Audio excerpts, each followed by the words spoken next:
ओम शांति। 13 अप्रैल 2025 अव्यक्त बाप दादा के महावाक्य। ओरिजिनल डेट 31 दिसंबर 2004। इस वर्ष के आरंभ से बेहद की वैराग्य वृत्ति इमर्ज करो। यही मुक्ति धाम के गेट की चाबी है।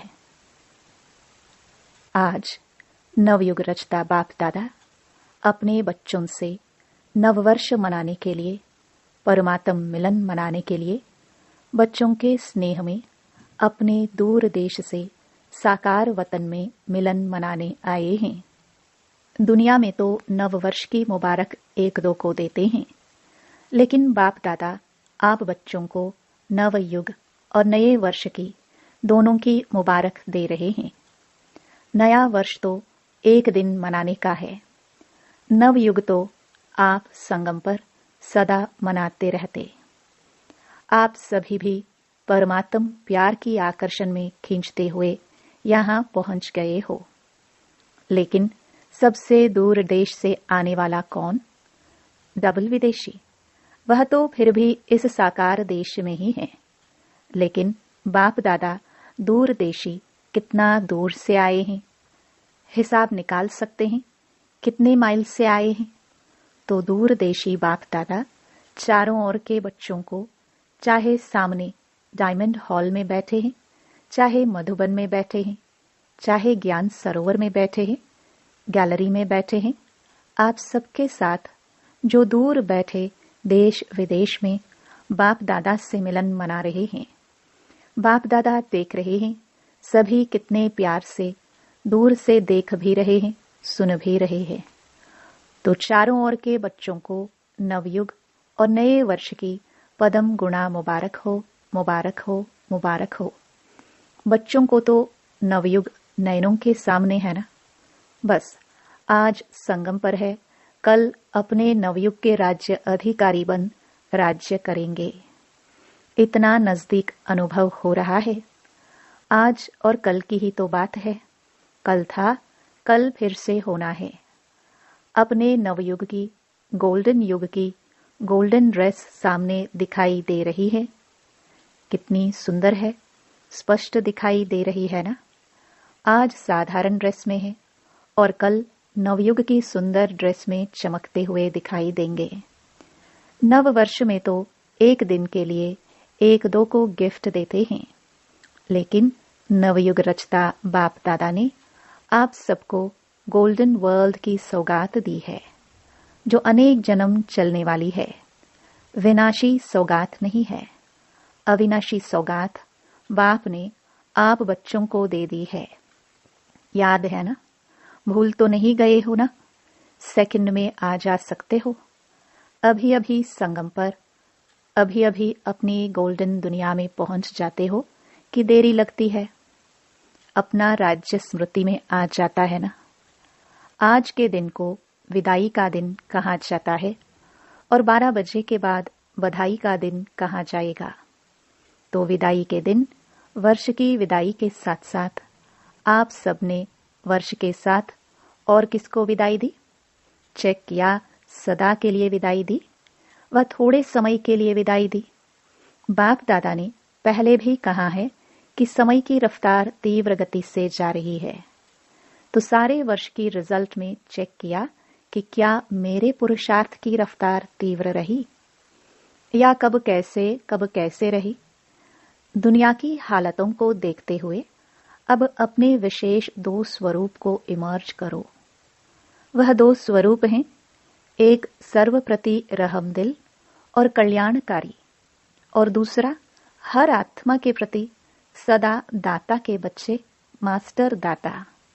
विश्व की आत्माएं बिल्कुल शक्तिहीन, दुखी, अशांत चिल्ला रही हैं।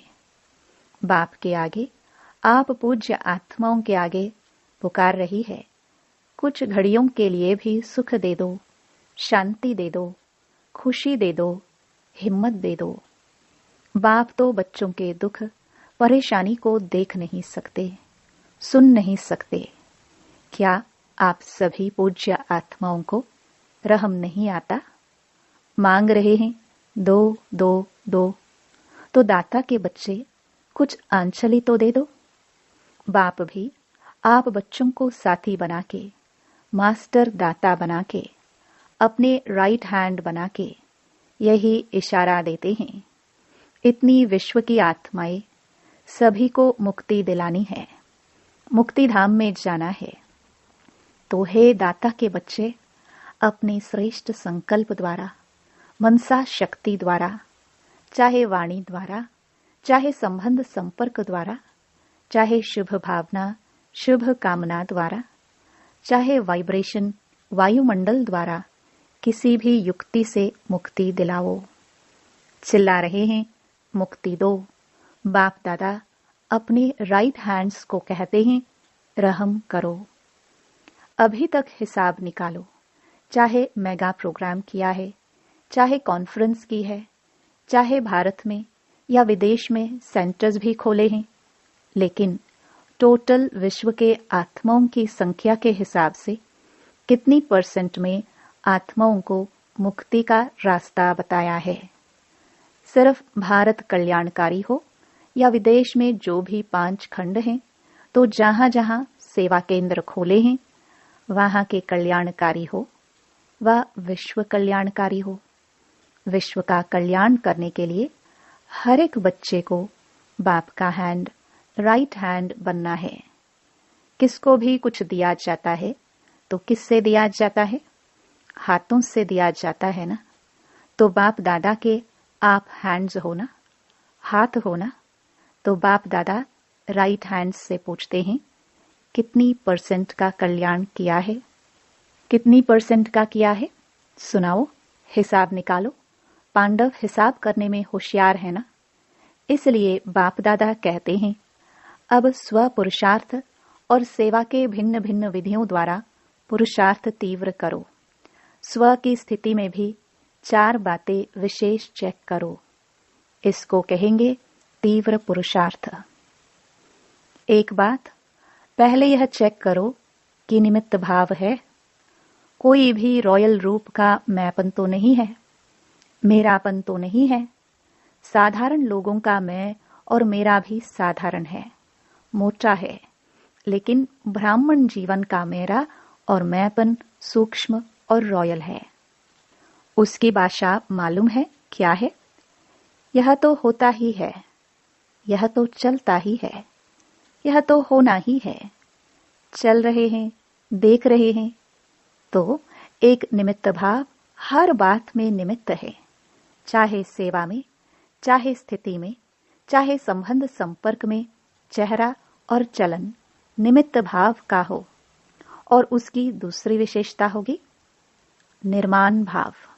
निमित्त और निर्माण भाव से निर्माण करना। तो 3 बात सुनी, निमित्त, निर्माण और निर्माण।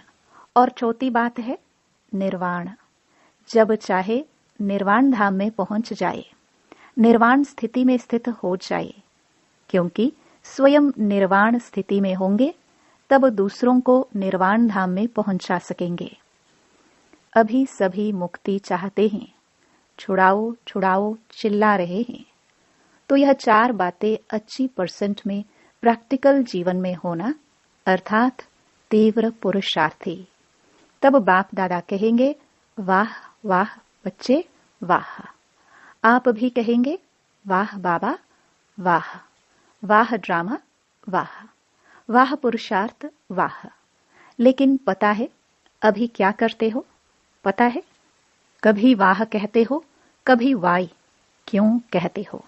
वाह के बजाय वाई, और वाई हो जाता है हाय। तो वाई नहीं वाह। आपको भी क्या अच्छा लगता है? वाह अच्छा लगता है या वाई?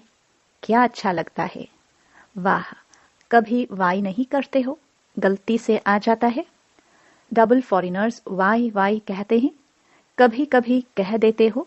जो डबल फॉरेनर्स कभी भी वाई नहीं कहते वह हाथ उठाओ। बहुत थोड़े हैं। अच्छा, भारतवासी जो वाह वाह के बजाय क्यों क्या कहते हैं वह हाथ उठाओ। क्यों क्या कहते हो? किसने छुट्टी दी है आपको?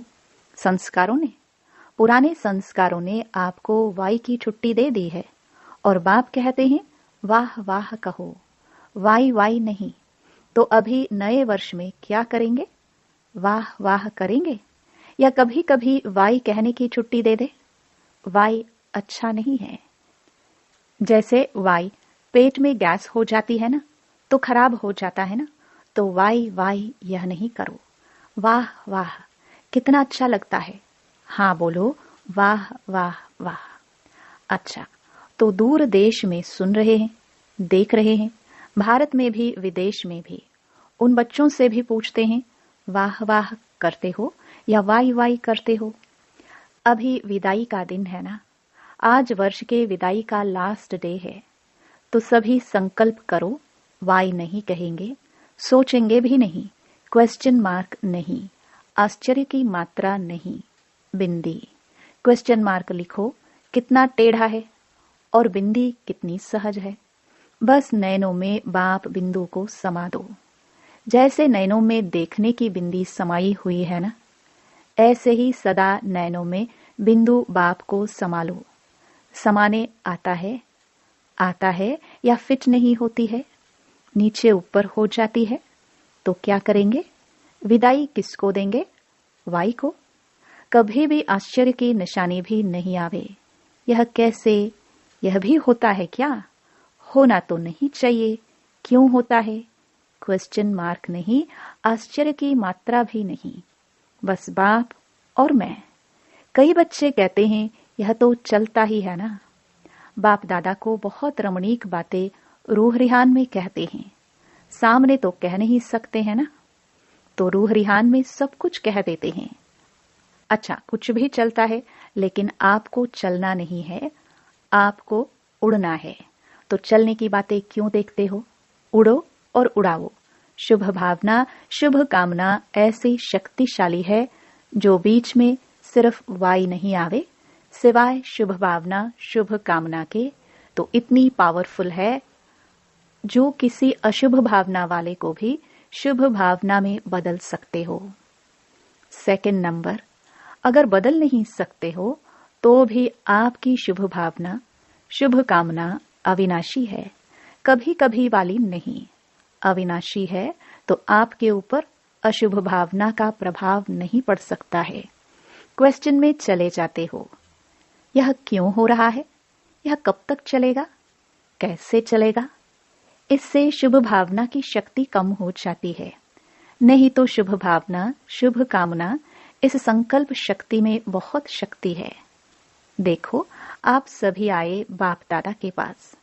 पहला दिन याद करो, बाप दादा ने क्या किया। चाहे पतित आए, चाहे पापी आए, चाहे साधारण आए, भिन्न भिन्न वृत्ति वाले, भिन्न भिन्न भावना वाले आए, बाप दादा ने क्या किया?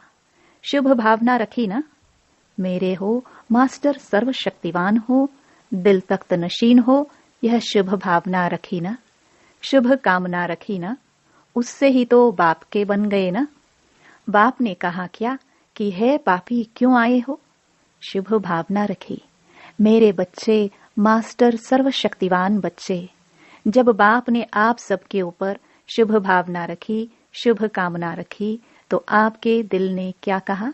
मेरा बाबा। बाबा ने क्या कहा? मेरे बच्चे। ऐसे ही अगर शुभ भावना शुभ कामना रखेंगे तो क्या दिखाई देगा? मेरा कल्प पहले वाला मीठा भाई, मेरी सिखिलधी बहन, परिवर्तन हो जाएगा। तो इस वर्ष में कुछ करके दिखाना, सिर्फ हाथ नहीं उठाना। हाथ उठाना बहुत सहज है, मन का हाथ उठाना, क्योंकि बहुत काम रहा हुआ है। बाप दादा तो नजर करते हैं, विश्व की आत्माओं के ऊपर तो बहुत तरस पड़ता है। अब प्रकृति भी तंग हो गई है, प्रकृति खुद तंग हो गई है, तो क्या करे? आत्माओं को तंग कर रही है, और बाप बच्चों को देख के तरस में आ जाते हैं। आप सबको तरस नहीं आता, सिर्फ खबर सुनकर चुप हो जाते हो। बस इतनी आत्माएं चली गई, वो आत्माएं संदेश से तो वंचित रह गई। अभी तो दाता बनो, रहम दिल बनो। यह तब होगा, रहम तब आएगा, जब इस वर्ष के आरंभ से अपने में बेहद की वैराग्य वृत्ति इमर्ज करो। बेहद की वैराग्य वृत्ति, यह देह की देहभान की स्मृति, यह भी बेहद के वैराग्य की कमी है। छोटी छोटी हद की बातें स्थिति को डगमग करती है। कारण बेहद की वैराग्य वृत्ति कम है, लगाव है। वैराग्य नहीं है, लगाव है। जब बिल्कुल बेहद के वैरागी बन जाएंगे, वृत्ति में भी वैरागी, दृष्टि में भी बेहद के वैरागी, संबंध संपर्क में, सेवा में, सब में बेहद के वैरागी, तभी मुक्ति धाम का दरवाजा खुलेगा। अभी तो जो आत्माएं शरीर छोड़कर जा रही हैं, फिर जन्म लेंगी, फिर दुखी होंगी। अब मुक्ति धाम का गेट खोलने के निमित्त तो आप हो ना, ब्रह्मा बाप के साथी होना। तो बेहद की वैराग्य वृत्ति है गेट खोलने की चाबी। अभी चाबी नहीं लगी है, चाबी तैयार ही नहीं की है। ब्रह्मा बाप भी इंतजार कर रहा है, एडवांस पार्टी भी इंतजार कर रही है, प्रकृति भी इंतजार कर रही है। तंग हो गई है बहुत, माया भी अपने दिन गिनती कर रही है। अभी बोलो, हे मास्टर सर्वशक्तिमान, बोलो क्या करना है। इस वर्ष में कोई नवीनता तो करेंगे ना। नए वर्ष कहते हैं तो नवीनता तो करेंगे ना। अभी बेहद के वैराग्य की, मुक्ति धाम जाने की चाबी तैयार करो। आप सभी को भी तो पहले मुक्ति धाम में जाना है ना। ब्रह्मा बाप से वायदा किया है, साथ चलेंगे, साथ आएंगे, साथ में राज्य करेंगे, साथ में भक्ति करेंगे। तो अभी तैयारी करो। इस वर्ष में करेंगे कि दूसरा वर्ष चाहिए? जो समझते हैं इस वर्ष में अटेंशन प्लीज। बार बार करेंगे वह हाथ उठाओ। करेंगे? फिर तो एडवांस पार्टी आपको बहुत मुबारक देगी। वह भी थक गए हैं। अच्छा, टीचर्स क्या कहती हैं? पहली लाइन क्या कहती हैं? पहले तो पहली लाइन के पांडव और पहली लाइन की शक्तियां जो करेंगे वह हाथ उठाओ। आधा हाथ नहीं, आधा उठाएंगे तो कहेंगे आधा करेंगे। लंबा हाथ उठाओ। अच्छा, मुबारक हो, मुबारक हो। अच्छा, डबल विदेशी हाथ उठाओ। एक दो में देखो किसने नहीं उठाया है। अच्छा, यह सिंधी ग्रुप भी हाथ उठा रहा है। कमाल है, आप भी करेंगे? सिंधी ग्रुप करेंगे? तब तो डबल मुबारक हो। बहुत अच्छा। एक दो को साथ देकर शुभ भावना का इशारा देते, हाथ में हाथ मिलाते करना ही है। अच्छा, सभा में कोई ने आवाज की, सब बैठ जाओ, नथिंग न्यू। अभी अभी 1 सेकंड में बिंदु बन बिंदु बाप को याद करो, और जो भी कोई बातें हो उसको बिंदु लगाओ। लगा सकते हो? बस 1 सेकंड में मैं बाबा का, बाबा मेरा। अच्छा, अभी चारों ओर के सर्व नए युग के मालिक बच्चों को, चारों ओर के नए वर्ष मनाने के उमंग उत्साह वाले बच्चों को सदा उड़ते रहना और उड़ाते रहना। ऐसे उड़ती कला वाले बच्चों को सदा तीव्र पुरुषार्थ द्वारा विजयी माला के मणके बनने वाले विजयी रत्नों को बाप दादा का नए वर्ष और नए युग की दुआओं के साथ साथ पदम गुणा थालियां भर भर के मुबारक हो, मुबारक हो। एक हाथ की ताली बजाओ। अच्छा, वरदान। एकाग्रता के अभ्यास द्वारा एकरस स्थिति बनाने वाले सर्व सिद्धि स्वरूप भव। जहां एकाग्रता है वहां स्वतः एकरस स्थिति है। एकाग्रता से संकल्प, बोल और कर्म का व्यर्थपन समाप्त हो जाता है और समर्थपन आ जाता है। एकाग्रता अर्थात एक ही श्रेष्ठ संकल्प में स्थित रहना। जिस एक बीज रूपी संकल्प में सारा वृक्ष रूपी विस्तार समाया हुआ है। एकाग्रता को बढ़ाओ तो सर्व प्रकार की हलचल समाप्त हो जाएगी। सब संकल्प, बोल और कर्म सहज सिद्ध हो जाएंगे। इसके लिए एकांतवासी बनो। स्लोगन। एक बार की हुई गलती को बार बार सोचना अर्थात दाग पर दाग लगाना। इसलिए बीती को बिंदी लगाओ। अव्यक्त इशारे। कंबाइंड रूप की स्मृति से सदा विजयी बनो। जैसे इस समय आत्मा और शरीर कंबाइंड है, ऐसे बाप और आप कंबाइंड रहो। सिर्फ यह याद रखो कि मेरा बाबा। अपने मस्तक पर सदा साथ का तिलक लगाओ। जो सुहाग होता है, साथ होता है, वह कभी भूलता नहीं। तो साथी को सदा साथ रखो। अगर साथ रहेंगे तो साथ चलेंगे। साथ रहना है, साथ चलना है। हर सेकंड, हर संकल्प में साथ है ही। ओम शांति।